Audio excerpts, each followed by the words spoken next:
что каждый человек несет свою ответственность, тем более политический деятель, общественный деятель. Мы все должны переступать через себя, когда речь идет о нашем обществе. Мы не имеем права раскалывать наших людей, делить их по политическим мотивам, по национальным мотивам. Хотел бы отметить, что данная предвыборная кампания была сопряжена с вопросами межнациональных взаимоотношений.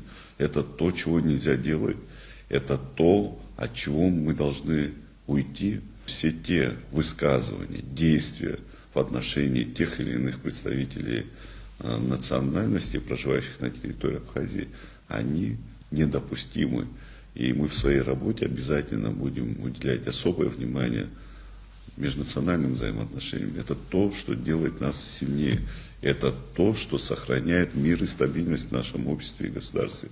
Поэтому говорить об объединении, но при этом предпринимать шаги, которые разъединяют, это ответственность политиков.